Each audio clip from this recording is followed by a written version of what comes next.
Assalamualaikum warahmatullahi wabarakatuh. Izin memperkenalkan diri, nama saya Muhammad Zul Septian, NPM 241101160. Di sini saya akan mempresentasikan hasil kerja saya, yaitu contoh nyata eksternalitas dan barang publik. Di presentasi kali ini saya akan membahas definisi, contoh nyata, dan tanggapan dari eksternalitas dan barang publik. Eksternalitas adalah dampak yang timbul dari suatu ekonomi produksi atau konsumsi yang mempengaruhi pihak lain di luar transaksi tersebut tanpa melibatkan kompensasi dalam harga pasar. Selanjutnya, eksternalitas dapat bersifat positif atau negatif. Eksternal positif terjadi ketika aktivitas memberikan manfaat tambahan kepada pihak lain tanpa biaya. Sedangkan eksternalitas negatif terjadi ketika aktivitas menimbulkan biaya tambahan kepada pihak lain. Contoh nyata eksternalitas positif adalah program penghijauan kota. Banyak kota besar seperti Jakarta atau Bandung memiliki program penghijauan dengan menanam pohon di sepanjang jalan. Program ini memberikan manfaat yang lebih luas daripada sekedar keindahan estetika, seperti manfaat lingkungan.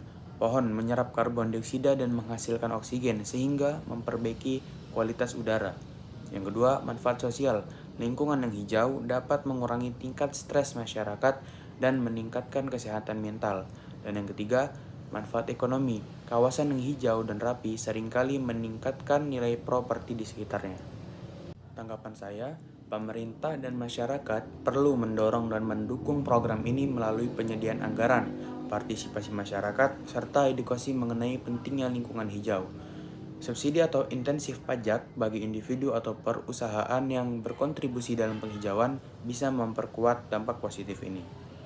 Selanjutnya, contoh nyata eksternalitas negatif adalah pencemaran sungai oleh pabrik.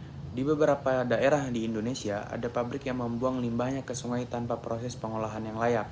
Dampaknya, kualitas air sungai menurun mengakibatkan kerusakan ekosistem air. Selanjutnya, dampak sosial. Warga yang bergantung pada sungai untuk kebutuhan sehari-hari seperti mandi, mencuci, dan sumber air minum menghadapi risiko kesehatan seperti penyakit kulit dan diare. Yang ketiga, dampak ekonomi. Penurunan kualitas air mempengaruhi nelayan dan petani di sekitar sehingga mengurangi hasil panen dan tangkap ikan. Tanggapan saya terhadap masalah itu, intervensi pemerintah diperlukan melalui regulasi ketat seperti pemberlakuan standar pengolahan limbah serta denda bagi pelanggar. Selain itu, perusahaan harus didorong untuk berinvestasi dalam teknologi ramah lingkungan dan diawasi secara rutin untuk memastikan kepatuhan terhadap regulasi lingkungan. Selanjutnya saya membahas barang publik.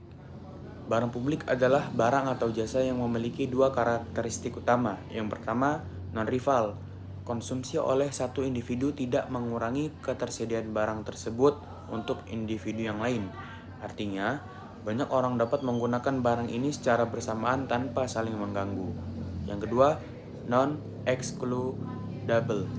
Tidak ada atau sulit untuk mengecualikan orang dari mengonsumsi barang ini, bahkan jika mereka tidak membayar.